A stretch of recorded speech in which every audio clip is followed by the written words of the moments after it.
This is Charlie. He makes $200,000 a month with 6 different YouTube channels. And the crazy part is, he's actually an introvert. I flew out to California to get his story and ask him exactly how he got good at YouTube and the monetization strategy he uses to make over $2.4 million a year. Most of my money is made through right now. Charlie started his journey making $0 for months. Then he learned a secret and created one video that would change everything. In the actual video itself, we had a lot of, so that's really how you get people to click on it and then actually watch the entire video. In this video, he breaks down the blueprint for how anyone can make $200,000 a month with YouTube, how to create videos that get millions of views, and his advice for all new entrepreneurs just starting out. I focus on not just making viral videos, but... I'm Pat Walls, and this is Starter Story. Thanks for having me, man. Your place is awesome. Thank you, thanks for coming. Tell me about yourself and what you built. I'm Charlie, I'm 31 years old, and I am an entrepreneur in Southern California.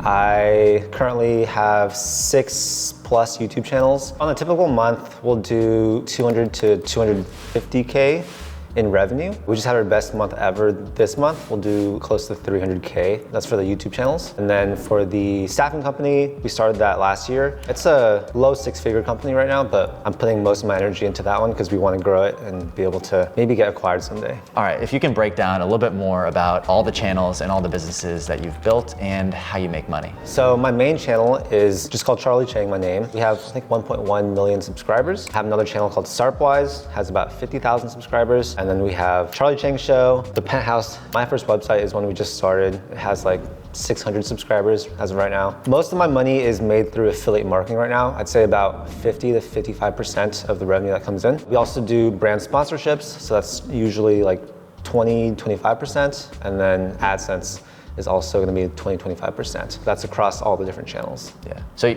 you're a subscriber of Starter Story, right? I am, yeah, for about, I think, 6 months now. Nice. What do you like about it, or what do you use it for? So I think a huge part of how I was able to do pretty well was because I spent a lot of my time brainstorming, learning, like seeing what other people do. So that's why, yeah, I think I get a ton of value from Starter Story just because these are like crazy case studies. It just allows me to stay on trends. It allows me to see how other people do it. I sort of view it as like a mentorship. Yeah, that's awesome.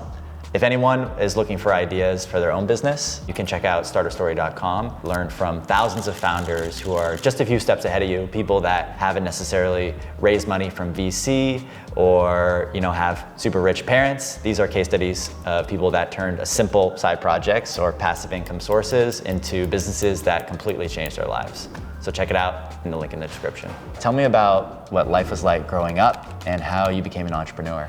So I grew up in a non-entrepreneurial household. My parents really wanted me to be a doctor. Went to college not knowing what I was gonna do. After I graduated, could not find a job for the life of me. So I basically just started doing work for myself. I'd done like every side hustle in the world. Photography, video, print modeling, and like a little bit of acting. I started a clothing brand. I've had a marketing agency, real estate, mortgages, everything. It was definitely hard though because when I first graduated college, I was basically making $0, seeing all my friends with their high-paying like accounting jobs. It didn't make me feel good. I sort of felt like not successful.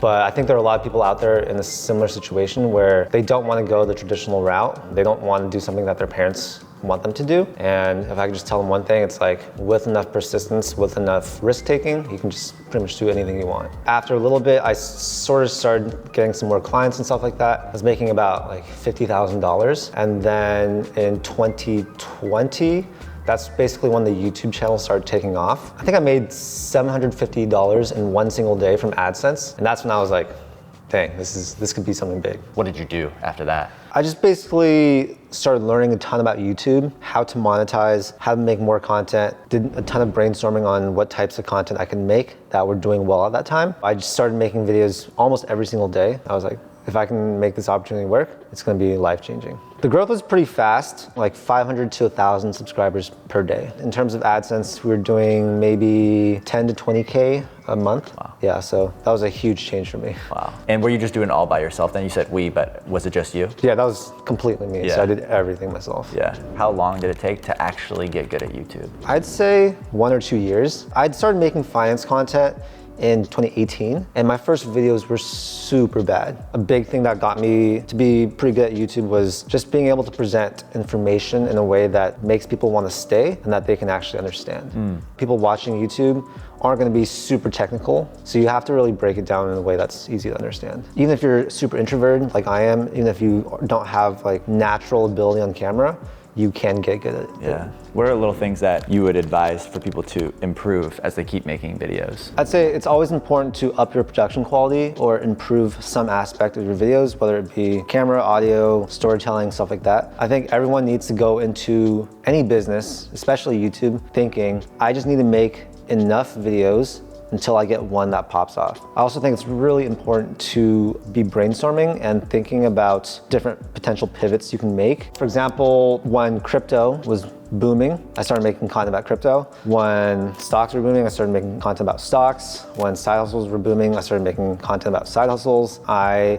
understand what types of things people are looking for, and I make content that doesn't need to be brand new for it to be relevant. How do you really get views on YouTube? How do you make great videos that get millions of views? I focus on not just making viral videos, but making videos that people are searching for. One of my most popular videos is just talking about my different sources of income. So something like that, where you have an age that people can relate to, big number like 10 sources of income, people are like, whoa, and then a dollar amount just really makes them curious to click on it. Those types of titles have done really well for me. So a huge part of my channel is evergreen SEO content. For example, how to invest in stocks. I'll make something like that. That's something that people are actively searching for. I don't focus just on the virality. I prefer to go the searchable route. Yeah. In terms of the videos that perform extremely well too, for example, I did a video called Asking Coachella VIPs what they do for a living. I thought that was the perfect blend of an experience that most people don't get to have.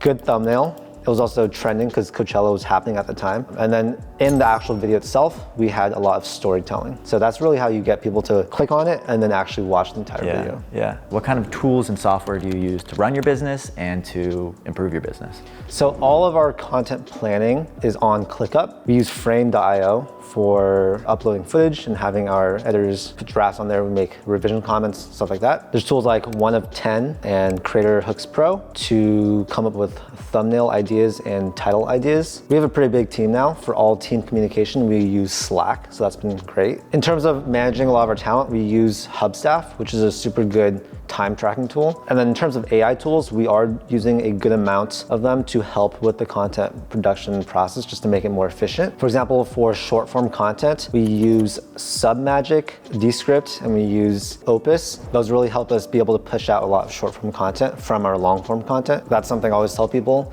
If you make long form content, you might as well cut that up into short form content. All right, let's break down some of the financials behind the business. Okay. How much does it cost to run this business and what does your team look like? For the media business, we currently have 26 people. There's me, there's my COO, which is the other guy that's local. Under him, we basically have 2 or 3 different project managers. Each of those project managers works with a ton of video editors, thumbnail people, a graphics person, a website person, a lot of miscellaneous roles like that. Yeah. In terms of the cost to run that team, it's about $25,000 a month. And that's because we're just so heavily using overseas talent. And how were you able to find a lot of these team members? Combination of Upwork, Fiverr, online jobs, but most of our current team members are actually from Paired, which is the overseas staffing company. Right, you're using your own app to. Oh yeah, run your 100%. company. Yeah. That's It's cool. the perfect pairing. Yeah. Hiring overseas is great, but it's super hard to find really talented people. So we basically have our local recruitment teams. They go out there, they'll sort through like 300 to 500 people, find the best 1 to 2 people, and then present those people to you. So that's basically what our service does. And what kind of cost would people be looking at if they wanted to hire someone through your company? Yeah, so we charge a one-time placement fee. We don't take money from the client and then pass it on to the talent. It's a full handoff, which saves people a lot of money. A full-time person for most positions, I'd say is about $600 to $1,000 per month. You have these successful YouTube channels, and now you're starting a little bit of a different business with your staffing firm. Why did you decide to start that? I want to be more of a traditional entrepreneur where I have equity in a business. And while I have the channels behind me, the marketing, it makes sense to build something that I can use my channels to help grow. All right, so for anyone watching that wants to get into entrepreneurship, what should they do? Surround yourself with content and people that are doing it. It just makes it seem like it's all possible, right? And then I would try and learn some type of high value skill. There's tons of skills you can learn within a few months, I think, that you can start to monetize. They all sort of build on top of each other, and they all allow you to be better at the next thing. Personally, for me, I've never built a company that took up a ton of capital to start. I think doing some type of agency or service-based business is the best way for anyone to get started. For any of the viewers watching, if you want to get started with an agency or service model, you can check out our 100 productized services where you can learn exactly how businesses are using the productized service model, how much money they make, how they grew, how they got customers. That's in the link down below in the description. Another thing that I've learned recently is really not trying to do everything myself. I used to think that I wanted to be a solopreneur for the rest of my life, but after you hire your first person, you realize, oh, okay, this is what an actual business is, right? Because it's a business that can run without yourself. You don't need to always be there for it to work. Some people that might be watching this may be feeling a little bit of analysis paralysis on what idea they should start. What's your answer to that? What I would tell them is just don't overanalyze it. Pick something. If it's the wrong answer or if it's the wrong thing, then you'll just learn from that and you won't make that mistake. If it's the right thing, then you made a fast decision, right? Yeah. I think speed for successful people is such a universal trait. For anyone that thinks they're in a rut or they want to have a big breakthrough, I'd say one thing they can do is really change their environment or change their routine like completely. And same thing with location. If you're stuck in a city where you feel like you're not growing as much as you should be, move to a different city. All right, tell me what a day in the life is like for you. Every day is quite different, which I think is the best part about entrepreneurship, at least for me. I usually wake up 5:30 to 6:30 a.m., do a little morning routine, probably hit the gym, get some work done, and then the rest of the day is just working, going out. How much do you usually work per day? I'd say a typical work week is gonna be 30 to 50 hours of actual work, and then who knows how much brainstorming and just thinking about it. Yeah. So you're always on kind of thing. I think I'm always on. Yeah. It's like a lifestyle business, right? I try and make my life part of the business, and I enjoy having that mix. Yeah. What do you like to do for fun or for leisure? I like to work out. I like to watch Netflix with my girlfriend, play pickleball, play music. And this business has also afforded you some nice cars. You have a car buying habit. I wouldn't say it's a car buying habit, but yeah, I have 3 cars now, I guess. What you got? I have an RV Sprinter van that we just got. I have a Range Rover and I have a Ferrari. Why did you buy the Sprinter van? Tax write-off. If you were to give any advice to your younger self when you were just starting out with the side hustles, what would that be? I think it'd be to carve out my own identity myself rather than try and do things that are expected or that society says is normal. So I've been a people pleaser, I think, all my life. I always felt sort of out of place because I want to do different projects and things, but I couldn't really ever talk with other people that want to do something similar. Moving here, meeting so many entrepreneurs, getting to pursue entrepreneurship myself, it's really allowed me to grow as a person and be surrounded by the energy that I think, always wanted to be surrounded by. Awesome. Thank you so much, Charlie. Thank you it's been a pleasure. Yeah. Follow this advice and you will be a multi-million dollar and multi-million subscriber YouTube channel. Peace.